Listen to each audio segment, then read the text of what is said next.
ಈ ಜಗತ್ತು ನಿರ್ಮಾಪಕನಿಲ್ಲದೆ ತಾನಾಗಿ ನಿರ್ಮಾಣ ಹೊಂದಿಲ್ಲ. ಅವನಿಲ್ಲದೆ ನಡೆಯುವುದಿಲ್ಲವೆಂಬುದು ಸತ್ಯ.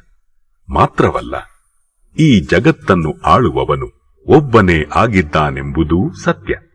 ಇವನ ಹೊರತು ಇನ್ನಾರ ಆಜ್ಞೆಯೂ ನಡೆಯುವುದಿಲ್ಲ. ವಿಧಿ ನಿಯಮಗಳ ಕಟ್ಟುಪಾಡಿಗೆ ಇವನೇ ಕಾರಣನಾಗಿದ್ದಾನೆ. ಎಲ್ಲವೂ ಇವನ ಅಧೀನದಲ್ಲಿದೆ. ಮಾನವನ ಜೀವನ ಮರಣಗಳು ಅವನ ಅಂಕೆಯಲ್ಲಿವೆ. ಅವನ ಅಧಿಕಾರವನ್ನು ಪ್ರಶ್ನಿಸುವ ಸಾಮರ್ಥ್ಯ ಯಾರಿಗೂ ಇಲ್ಲ. ಅವನೊಬ್ಬನೇ ಸರ್ವಾಧಿಕಾರಿ. ಎಲ್ಲವೂ ಅವನ ಅಧೀನ. ಅವನಿಗೆ ಸಹಾಯಕರಾಗಲಿ ಪಾಲುದಾರರಾಗಲಿ ಯಾರೂ ಇಲ್ಲ. ಅವನು ಸರ್ವಶಕ್ತನು, ಸರ್ವಜ್ಞನು ಆಗಿದ್ದಾನೆ. ಅವನು ಸರ್ವವ್ಯಾಪಿ.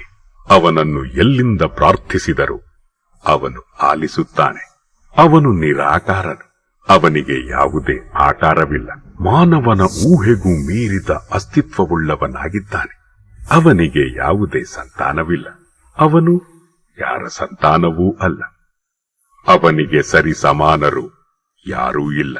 ನೀವು ಭೂಮಿ ಆಕಾಶಗಳನ್ನು ಯಾರು ಸೃಷ್ಟಿಸಿದನೆಂದು, ಸೂರ್ಯ ಚಂದ್ರರನ್ನು ಯಾರು ನಿಯಂತ್ರಿಸುತ್ತಿದ್ದಾರೆಂದು ಜಗತ್ತಿನ ಜನಕ್ಕೆ ಪ್ರಶ್ನೆ ಮಾಡಿದರೆ ಅವರೆಲ್ಲ ಒಂದೇ ಮಾತಿನಲ್ಲಿ ಹೇಳುತ್ತಾರೆ, ದೇವರು ಎಂದು. ದೇ ಅಂದರೆ ದೇಹವಿಲ್ಲದವನು, ವ ಎಂದರೆ ವರ್ಣ ಇಲ್ಲದವನು, ರು ಎಂದರೆ ರೂಪವಿಲ್ಲದವನು, ಅಂದರೆ ನಿರಾಕಾರ ದೇವರು.